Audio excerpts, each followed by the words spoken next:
남자가 전쟁터에 늘 나가고 이 세력 다툼 때문에 그랬을 때 와이프가 집에 오랫동안 이제 홀로 독수 공방을 하다 보니 문제들이 생길 수 있겠죠.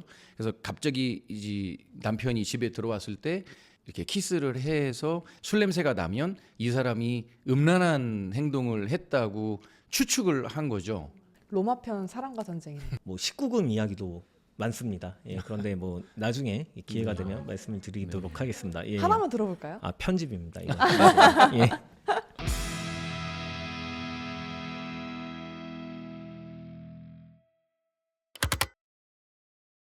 네, 안녕하세요. 와인으로 가득한 우리만의 아지트, 와지트의 호스트를 맡은 엄혜원입니다. 네, 안녕하세요. 소믈리에 노태정입니다. 안녕하십니까, 소믈리에 김협입니다. 네, 오늘은 많은 분들의 성원에 힘입어 한 분 더 모시게 되었습니다. 네, 김협 소믈리에님이신데요. 오늘은 와인에 대해 더 넓고 많은 이야기를 할 수 있을 것 같아요. 오늘은 어떤 주제로 이야기를 해볼까요? 네, 와인은 역사가 오래된 술이잖아요. 그만큼 좀 우리가 알게 모르게 우리 생활 속에서 와인에 비롯된 문화들의 어떤 스토리들이 되게 많이 있습니다. 알아두시면 굉장히 유익한 그런 정보들과 스토리들을 좀 알려드리고자 이 자리에 다시 나오게 됐습니다. 알쓸신잡 와인편이네요. 네, 그럼 바로 와인 오픈하면서 이야기를 해볼까요? 병이 되게 예뻐요.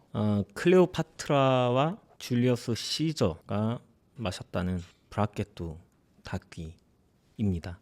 로사 리갈이라는 이름을 가진 이탈리아의 유명한 스위트 스파클링 와인이고요. 저 레드 스파클링 와인은 처음 봐요. 이탈리아에는 이제 두 가지 스파클링 그 표현 방법인데 하나는 스푸만테, 하나는 프리잔테. 스푸만테는 이렇게 샴페인 캡슐처럼 뮤즐렛이 있고요. 프리잔테는 기압이 좀 약하기 때문에 그냥 일반 코르크로 되어 있습니다. 그 브라케토 다키 이 밤피로사 레갈 같은 경우는 앞에 장미 그림이 그려져 있어요. 얼마 전에 지난달이었죠. 로즈데이, 또 2월 달에 있는 발렌타인데이, 또 크리스마스 이브 또는 프로포즈 할 때 이럴 때 드시면 아주 뭐 100점짜리입니다. 색깔은 이쁘죠. 병 이쁘죠. 알코올 도수 낮죠. 여성들이 좋아하는 스파클링 들어있죠. 이러니까 우리들 흔히 얘기하는 작업주로도 쓰는 와인이기도 하죠. 그런데 알코올 도수가 7도입니다. 7도라서 작업주로는 조금 부족하지 않을까. 한 병으로는 어림도 없다. 원래 그래서 작업주로 쓸 때 요거를 한 병 먹고 그 다음에 이제 그 뭐 소주 한 잔 딱 간단하게 한 잔 하면 딱 합시다. 그러면 저 이제 작업 되는 거 아닙니까? 너무 구수한데요? 네, 같이 건배 한번 하시죠. 와인으로 시작해서 이제 포차로 가는 그런 코스인 거죠. 엄청 단데요? 그냥 탄산음료 같아요. 그렇죠. 네. 그게 작업주인 거예요. 어. 나 오빠 나 술 잘 못 먹어 막 이러는데 이거는 괜찮아. 이건 음료야. 알코올 향이 거의 느껴지지가 않아요. 네, 로맨틱한 일화는 좀 없나요? 줄리어스 시저가 클레오파트라를 이제 구해. 플러팅? 플러팅 할 플러팅. 때 그때 썼던 게 바로 이 브라케토라고 하는데 네, 책에 그렇게 나와 예, 있어요. 근데 그 당시에 과연 이 브라케토 품종이 과연 있었느냐? 근데 이게 책에 보니까 기원전 47세기로 내려가요. 이제 굉장히 오래된 거죠. 뭐 약간 전설이죠. 뭐 우리나라 뭐 단군 신화 이런 것처럼. 그런 개념인데 그 내용을 보니까 그 키살피나라고 하는 지역에 있는 와인이 그 당시에 제일 인기가 많았었대요. 이게 제일 잘 나가는 사람들, 제일 상류층들이 즐겨 마실 수 있는 왜냐하면 아주 소량 나오던 곳이 그 와인이었기 때문에 그 키살피나라고 하는 그 지역이 지금 이탈리아의 그 토리노하고 밀라노 있는 쪽 지역이래요. 그러니까 그 지역에서 생산된 소량의 단맛이 나는 와인을 그 플러팅하기 위해서 선물로 보내줬다. 가죽 통에다가 담아서 유추해 보면 모스카토 다스티 아니면 브라케토 다퀴 중에 하나인데 그러니까 붉은색 주스라고 이렇게 책에 나와 있는 걸 보면 요거가 아니었을까. 저는 이렇게 그 책에 보니까 나와 있었어요.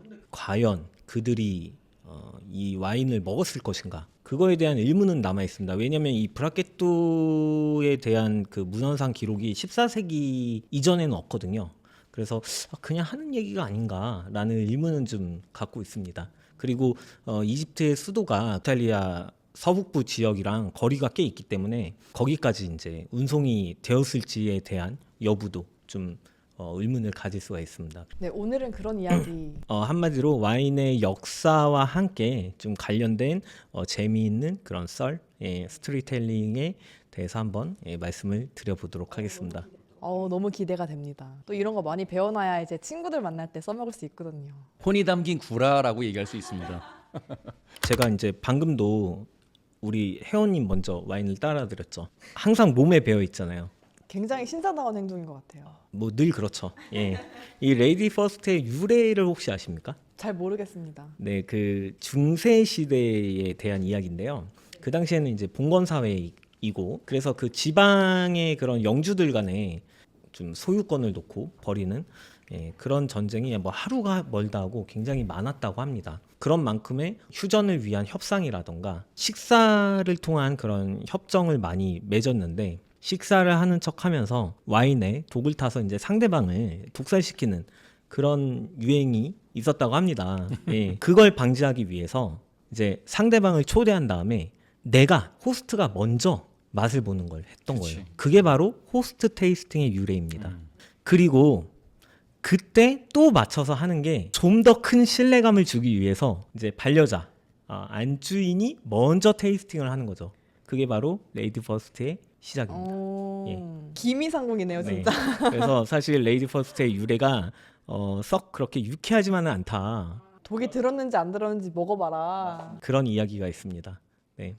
그거랑 또 연결되는 것 중에 하나 이제 우리 소믈리에들이 여기 목걸이로 달고 다니는 따스트뱅이라고 하는 와인을 테이스팅한다 그래서 따스트뱅이라고 하는 은목걸이를 달고 다니거든요. 그 당시에는 사실은 이제 상류층들이나 또는 수도사들이나 이런 사람들이 술을 마셨었던 거기 때문에 독살의 위험이 엄청 많이 있었죠.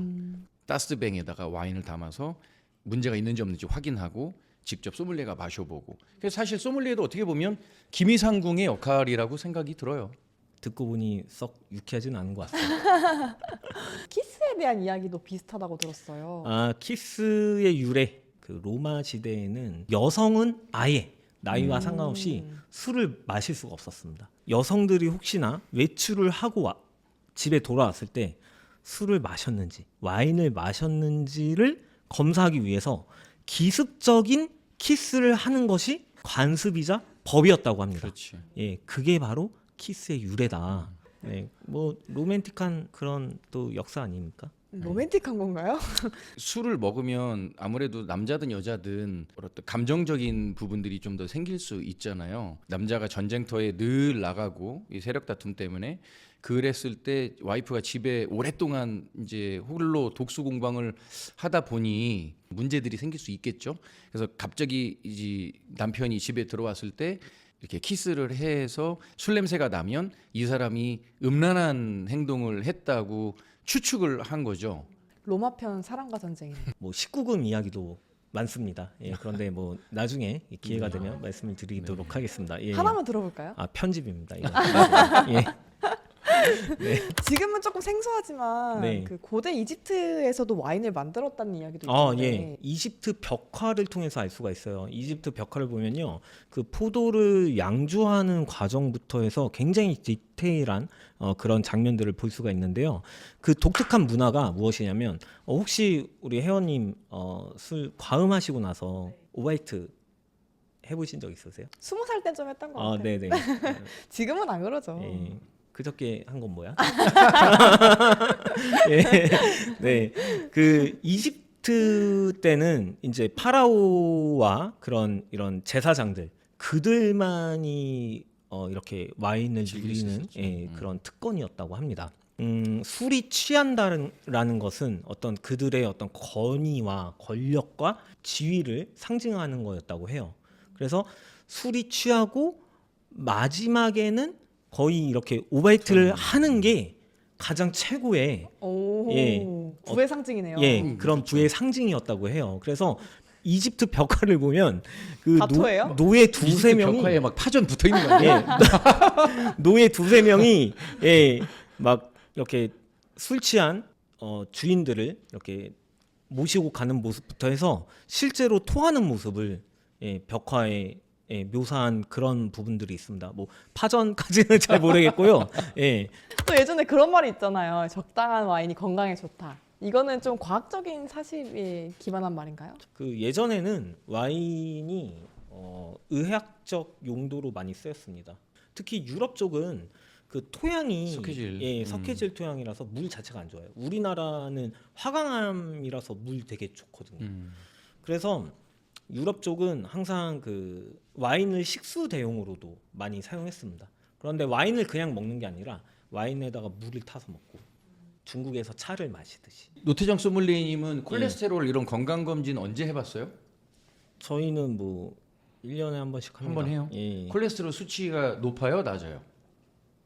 저는 정상이에요? 예, 보통입니다. 보통 예. 정상이죠. 예, 예. 혜원 씨는 저 혹시 정상. 실례지만 정상이에요? 네. 술 자주 오래전에요. 드십니까? 자주 먹죠. 예.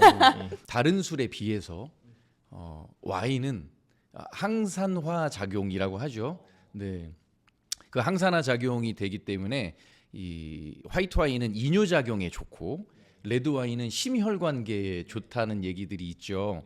그게 이제 피가 지나가는 이 혈관을 깨끗하게 해주는 그게 이제 탄닌, 폴리페놀 성분이잖아요. 그래서 저 같은 경우도 건강 검진하면 의사 선생님이 물어봐요. 일주일에 술 얼마 드세요? 이거 물어보죠. 네, 그몇 번이라고 얘기하세요? 뭐 저는 한 번? 일주일에? 뻥치시네. 이제 레스토랑에서 일을 할 때 일주일에 술 몇 번 드세요? 14번 정도 먹습니다. 점심에 한 번씩, 저녁에 한 번씩. 뭐 이렇게 얘기를 했었거든요. 혈관 이거 그 피 검사를 했는데 콜레스테롤 수치가 정상이자 못해서 그 제가 근무하던 호텔에서 제일 건강한 사람으로 나온 거예요. 그래가지고 제가 와인을 마셔라. 밤마다 한 잔씩. 여기 또 시청하시는 분들 네, 심혈관계나 또는 뭐 이뇨작용 프렌치 요- 패러독스. 예. 예. 그 이제 뭐 또는 기름진 거 많이 드시는 분, 치킨, 피자 이런 거 좋아하시는 분들은 필수로 와인을 와인을 드셔야 드셔라. 된다. 확실합니까? 그 1991년에 그 미국 BBC 방송에서 네. 그 프렌치 패러독스라고 해서 이제 고기 육류를 많이 섭취하는 그 유럽 국가 사람들을 대상으로 조사를 했는데 유독 프랑스인들만 심혈관계 질환 발병률이 낮게 나온 거예요. 그 이유를 살펴봤더니 음흠. 레드 와인을 많이 마셔서 그렇다. 네. 예, 그런 결과가 나왔습니다. 그러니까. 그래서 그 다음 날 미국 전역에 그 레드 와인이 동났잖아. 네, 쇼트가 난 맞아요. 거예요. 네. 예, 정말 있었던 일이에요. 그걸 이제 프렌치 패러독스라고 한다. 예. 그런데 그 심혈관계 질환이 그러니까 굉장히 많은 그 질환 중에 이제 하나에 불과한 거긴 하거든요. 그래서 뭐 분명히 그 항산화 작용이 있긴 하지만 또 그렇다고 해서 너무 또 많이 음주를 와인을 하시게 되면 이제 알코올 중독으로 갈 수가 있다. 예, 이런 부분은 좀 참고를 하시고 그런데 뭐 이런 이야기는 있어요. 뭐 하루에 한 잔 또는 뭐 일주일에 2잔 정도는 오히려 예방이 좋다. 이런 이야기가 있으니까 참고하시면 좋을 것 같습니다. 히포크라테스도 그 환자들한테 약으로 와인을 처방을 했었고요. 우리가 많이 알고 있는 호주의 펜폴즈의 막스 슈베르트가 의사였었던 분인데 그분이 이제 만든 와인을 실제로 주변에 있는 환자들한테 약으로 처방을 해줬었던 기록도 있죠. 예, 그만큼 와인은 이제 조금씩 음용하시면 건강에 좋을 겁니다. 당뇨 있으신 분들은 사실 이제 포도당이 있기 때문에 조금 주의를 해야 될 필요가 있다고 하지만 뭐 그렇게 따지면은 우리 숨쉬는 이 공간에 먼지도 많고 세균도 많잖아요. 좋은 것도 있고 안 좋은 것도 있는데 좋은 게 더 많으니까 와인을 좀 마셔야 된다. 결론은 뭐냐면 드링킹 에브리데이. 네. 에브리데이 드링킹. 그렇죠. 네, 믿습니까? 그러면 믿습니다. 이렇게. 다른 종교에는 와인 관련된 이야기는 없나요? 와인이 특히 기독교와 굉장히 밀접한 관련이 있는 게 와인의 역사적 관점으로 봤을 때 기독교가 굉장히 큰 역할을 했습니다. 그 베네딕트 수도회와 시투 수도회? 예, 시토 수도원 예, 이쪽이 굉장히 큰 역할을 했어요. 특히 이제 프랑스의 뭐 부르고뉴 지역이라던가 루아르 지역이라던가 이쪽에서 물론 이제 종교 전쟁으로 인해서 또 많이 피해를 본 것도 있지만 와인을 보존하기 위해서 포도밭을 보존하기 위해서 뭐 전쟁도 잠시 휴전을 할 정도로 굉장히 또 와인을 중요시 하기도 했습니다. 성경에도 와인에 대한 언급이 상당히 많고 뭐 노아의 방주도 그렇고, 그런데 기독교만큼 아마 와인이랑 관련된 종교는 아마 없는 걸로 알고 있습니다. 네. 그리스 로마 신화에 그 디오니소스, 그다음에 이집트의 오시리스 예, 오시리스. 관련된 또 이야기가 있나요? 많죠. 굉장히 많아요. 사실 이제 그리스의 디오니소스가 로마의 바쿠스 신이거든요. 그런데 약간 이제 느낌이 좀 다른 게 그리스 신화에서는 이 와인을 다 같이 좀 즐기고 상당히 좀 이렇게 풍요롭고 대중들에게까지 이렇게 즐기는 문화였더라면 로마 같은 경우에는 아까 말씀드렸듯이 좀 초기에는 상당히 좀 엄격한 최상류층들만 좀 즐기던 그런 것들이고, 나중에는 좀 약간 퇴폐적이고 막 이렇게까지 좀 흘러가는 그런 문화의 차이가 있기는 한데요. 디오니소스 신에 의해서 와인 문화적으로 어떤 발전과 전파가 있었지 않나. 그리고 아까 베네딕트 수도원에 대한 이야기도 해주셨는데 네. 중세도 다른 재밌는 와인 이야기가 있나요? 독일의 그 아주 유명한 와인 중에서 당도가 좀 높은 그 와인 중에 슈페틀레제라고 하는 당도의 와인이 있거든요. 슐로스 요하니스베르크라고 하는 유명한 그 와이너리의 포도밭에 포도를 이제 어느 시기가 되면 수확을 해야 되는데, 풀다 수도원의 수도 원장님이 그 지역을 관장하고 계셨는데, 그 원장님이 지금부터 수확을 하십시오라고 해야 수확을 할 수 있었어요. 풀다의 수도 원장님이 그 로마 교황청의 부름을 받고 건너가신 거예요. 예, 그런데 이제 이게 뭐 하루 이틀 만에 KTX 뭐 GTX 타고 가는 게 아니잖아요. 그러니까 수확을 해야 되는데 수확을 못 하고 계속 이제 기다리고 있었던 거죠. 명령이 떨어지지 않았으니까. 근데 포도가 수확이 안 되고 점점 이제 수분이 날아가면서 곰팡이도 생기고 썩어 문드러지는 상황이 된 거죠. 그래서 서신을 이제 보냈어요.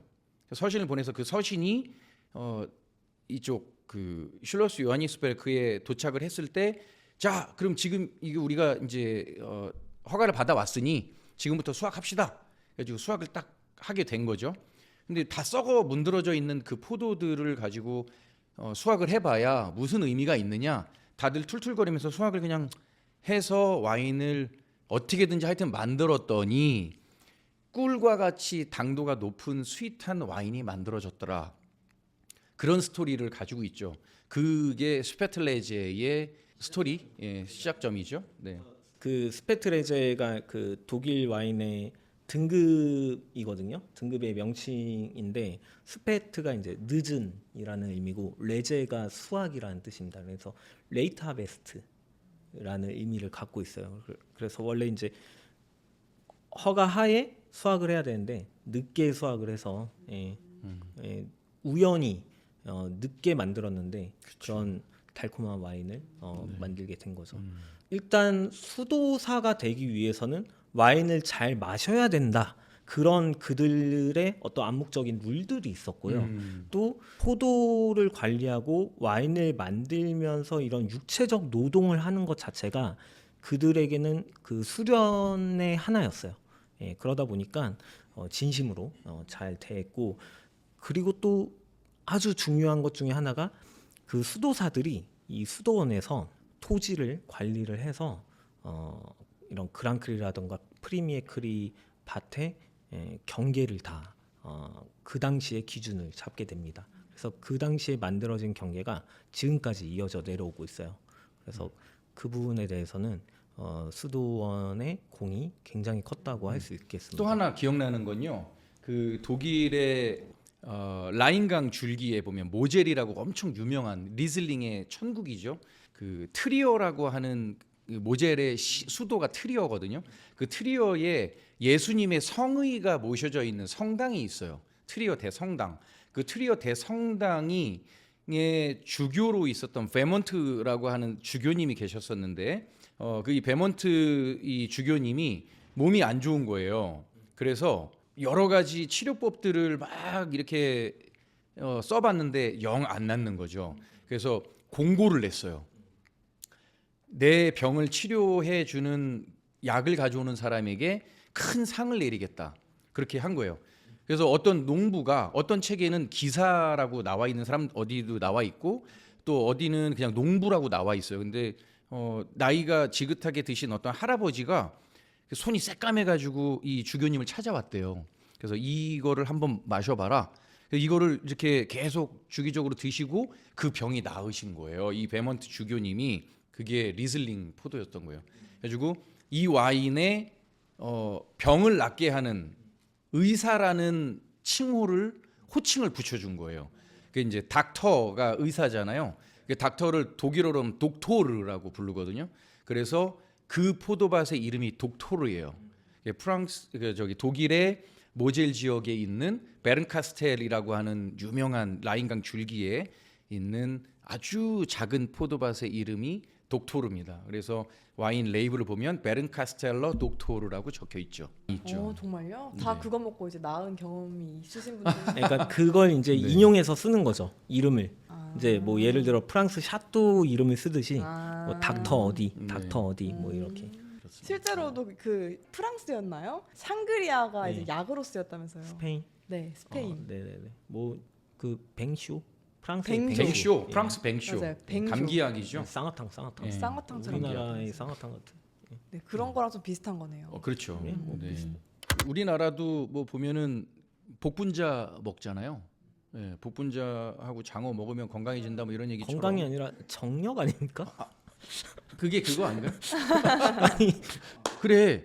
우리나라는 그게 있네요. 소주에다가 고춧가루 타 먹는 거. 처음 들어봐요. 소주에다가 고춧가루 타가지고 먹고 네. 그 아랫목에 딱 누워갖고 담요 딱 덮고 있으면 땀 쫙 나고 다음날 아침 딱 소주 한 잔 쫙 해장술 이거 아닙니까?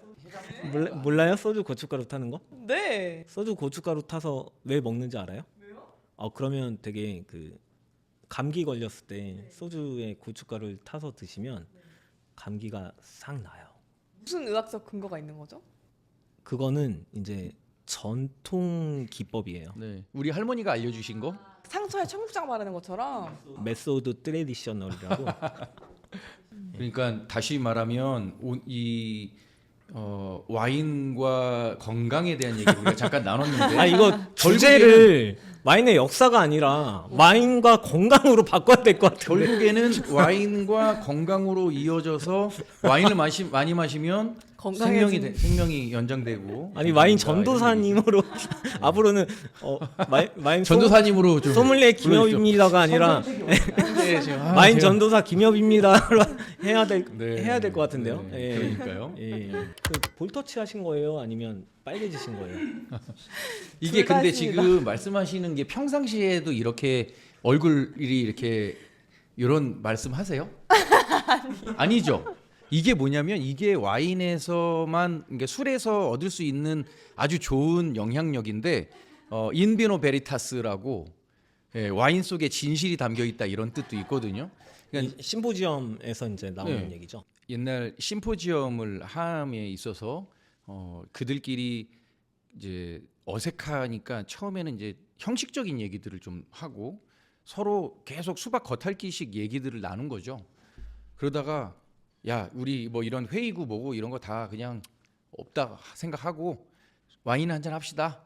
그래서 와인을 한 잔 먹으면서 얘기하다 보니까 3, 4, 5 모여서 이런저런 얘기들이 좀 더 진실된 얘기들이 나오게 되고 그러면서 공통된 의견들 그리고 건설적인 어떤 그 해결책들을 찾게 됐고 열띤 대화와 뭐 이런 지적 유희가 곁들여지면서 인비노 베리타스가 결국에는 취중 진담이다. 그러니까 술을 안 마시고 있으면 사실 서로 진지한 얘기들이나 또는 형식적인 얘기들을 하는데 이렇게 와인이 한 잔이 들어가니까 어때요?